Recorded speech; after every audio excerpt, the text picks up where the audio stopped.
What's up guys, Zane here and welcome back to my channel.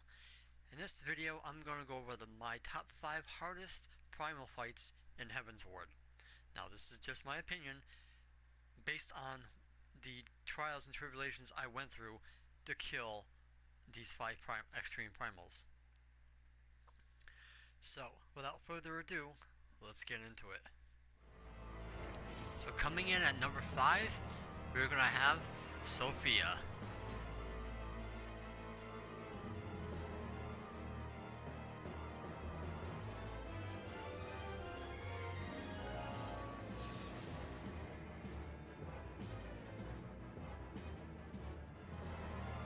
Now, the reason why I chose Sophia at number 5 is because even though she was actually the easiest of the extreme primals for me, it was harder because of the fact that you have to, number 1, know the meteors and the scales. Number 2, her knockback when her big-headed sister there teleports to wherever position she's going to be. And also remembering which of her other sisters that she summons, who's got what AoE. You have Thunder, you have Arrow, and then you have whatever the last one. I think Thunder 3. So to me, I think those were some of the reasons why I think that Sophia, in my opinion, was hard, because I remember every time she would transition, I would forget, and either I would get knocked off by her face, or don't remember what sister has what ability. Now, it was the easiest primal to learn, because I did it the day after I learned it. I got my clear, I think, at my second attempt the very next day.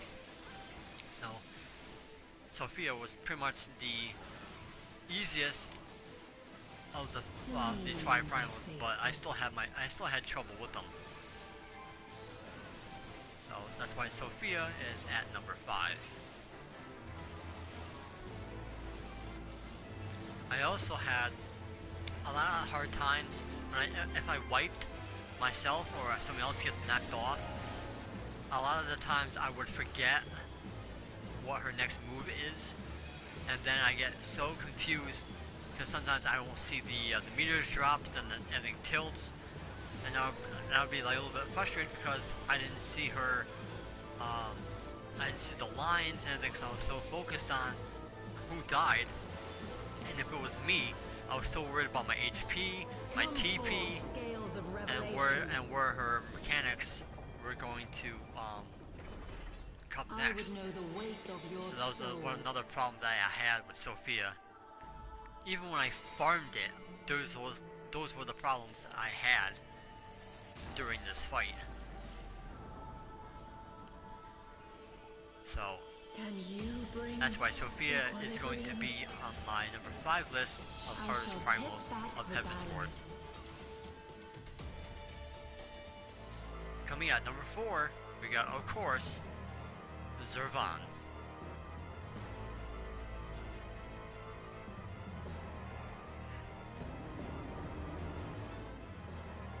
Now, the reason why Ravana is not any higher on this list is because I found that Ravana was actually quite easy. The hardest part of Ravana Extreme was people not doing enough DPS to skip Soar.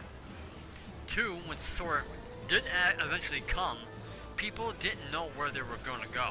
They didn't know where west was, they didn't know where northwest, northeast, they didn't know the directions at all. So a lot of people would group up next to each other, and then someone or like more than one person would die thanks to people not knowing what direction that they were going to go. And because we have the randomness of the even Soar and the odd Soar, made it even more difficult. So pretty much after you managed to get through Soar, after the ad phase, was pretty much good and evil. The towers of the ice and the fire. And a lot of people especially this especially happens to me. They don't stay at at what they tower that they pick. Like if I'm on ice, I go to one. That person goes to that one, the same one I'm standing on. So instead of them moving, I would move. But they, in their head, I was like, oh, he's not gonna move, then I'll move. So we keep going back and forth. And so by the time we finally decide to stay still, no one's in the tower, and then someone wipes and everyone else dies, and then pretty much towers get screwed up because no one knows how to stay, or people don't know when to split. You know, we have two groups with ice and two groups of fire going to the same tower. The other thing is Southern Cross. Southern Cross people either don't move at the right time, do move but they end up lagging, or don't move at all and then they screw up when you shift over. And the next mechanic that I see people screw up a lot is the Wave Cannon and Demon Claw. So with warriors, you can't home gang it, so you can't cheese it, because home gang does not last long enough to keep you alive. And a lot of people don't either, when they're using Paladins or Dark Knights, don't use the Living Dead or don't use Hallowed Ground. And so then they end up getting killed, or they end up going too far and they end up in the fire. I've seen that happen a couple of times. As for his randomness, Biting Halberd, Circles, and Tail's End, I haven't seen too many people screw those mechanics up, but there are a few times where some people don't react fast enough and they end up getting pushed back into the fire, or they just eat and get vulnerability. So even though Zervan was a pain in the ass for me, and it took, I would say, over countless groups to get it done, he wasn't as difficult as people made him out to be. As long as you guys knew what you're doing and you have enough DPS, you can basically skip Soar altogether. So that's why Zervan is my number 4 pick of hardest primals and Heavensward.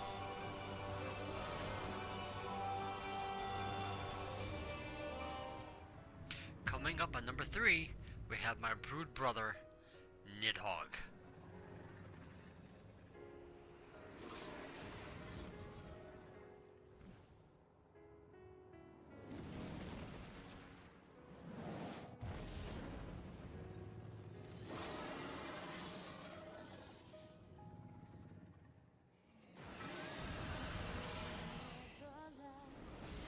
Now the reason why Nidhogg is number 3 on my list is because the DPS checks in this fight, there's actually 2 of them. One is the ad phase, and the second one is the Fang and Claw phase. I see a lot of tanks die during the ad phase due to the fact that one of them, I think the Phallic, gives disease, and if not pulled off the tank before the disease is too strong, then the tank pretty much dies. So I see a lot of tanks screw up, I see a lot of tanks pull them together, and one of them actually do the AoE and then ends up knocking off either both tanks or one or the other. Now the Fang and Claw phase, even though it's pretty much just a DPS check, there was a little bit of mechanics in part of that phase. Basically you had a red tether and you had a blue tether. People with blue couldn't get hit, but people in red pretty much had to get hit, because in order to damage the red thing, I don't remember, it was the Fang or the Claw, the red one, you had to take damage. And so the blue people had to get out of the any kind of AoE damage, while the red had to soak it. But then there was like one blue person who had the stacking AoE marker on there, which made sure that everyone that had hit it who was red. So the blue would have to get out, and all the red would have to get in while maintaining the damage on the blue one. And so the Fang Claw was easy, but people had to intercept orbs and everything and keep damage high. So it was pretty much a clusterfuck of mechanics to get that done. After that, it pretty much was the towers, and again, people had a hard time doing towers and stuff because you had to remember your corner, which direction you're going, where your corner is. You're going to take the tower, or you're going to the corner to for the purple AoEs. And so and the tanks and the healers had to work together because they had to get the tether, because the tanks were going to get with AoE, and a lot of people don't stand where they're supposed to, don't let the tanks grab the tethers, and then people end up wiping on towers. And as for the tier Skogls that Nidhogg uses, it's pretty much the directions are all random, so you pretty much have to find a safe spot and run to the opposite side before Nidhogg comes down from his high jump. And so the towers and Fang Claw, people had a hard time figuring out how to do those. And then there was the end phase, the last phase where Nidhogg comes back down after being in his Stidium body.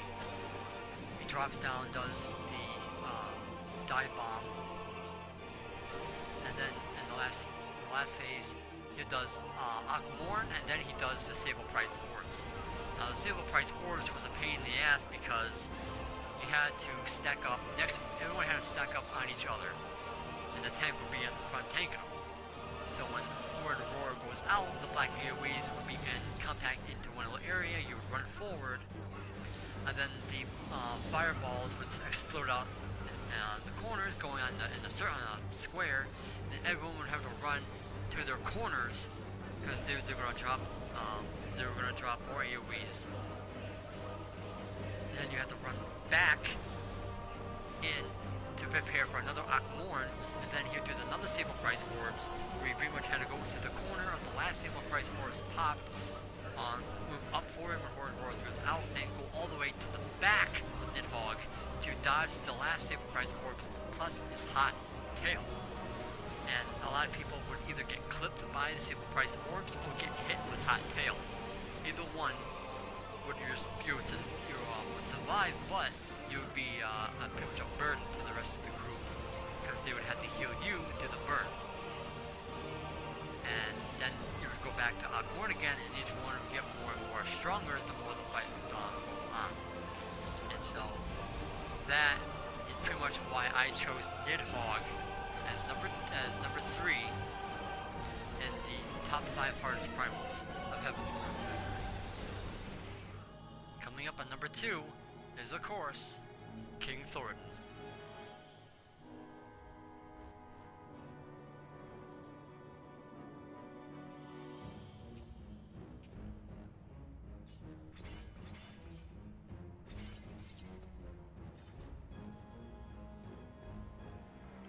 Now the reason why King Thoradin is number 2 and not number 1 is because there's actually someone a lot worse than King Thoradin.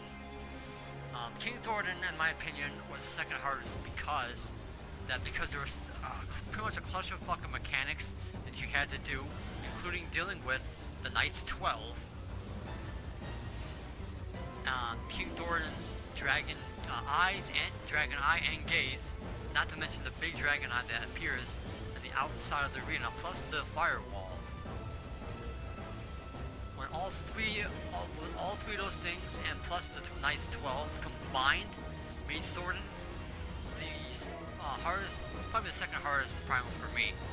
And because of that, I stayed off fighting him for almost a year. So it was just pure mechanics that made this primal the hardest one for me. So that's why he deserved the number 2 spot in my list.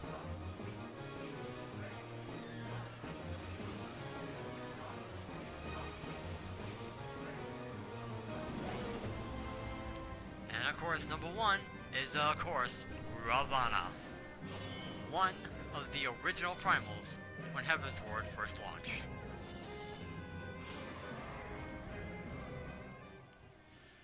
Ravana, oh how I hate him so much.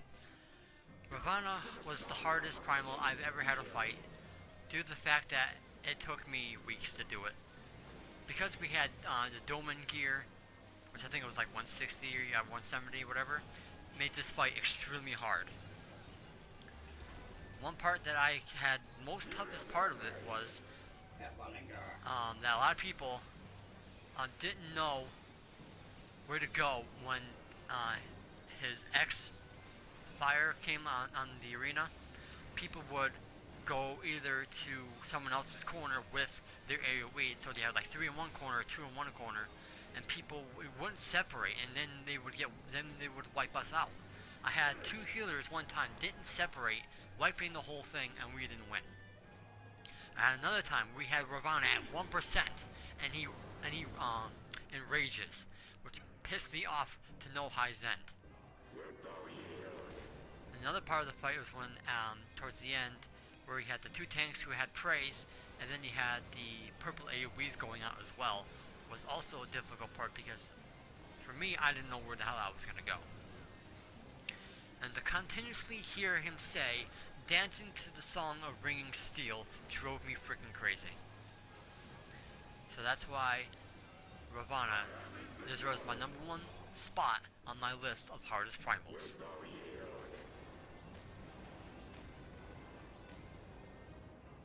So guys, that is my list of top 5 hardest primals in Heavensward. So in the comments below, let me know what was your hardest primal and what you had to go through to defeat those primals. So guys, thank you for watching. Don't forget to like, comment, favorite, and subscribe to my channel for more Final Fantasy XIV videos. And I will see you guys in the next one. So till then, may you all walk in the light of Lord Bahamut. Take care guys.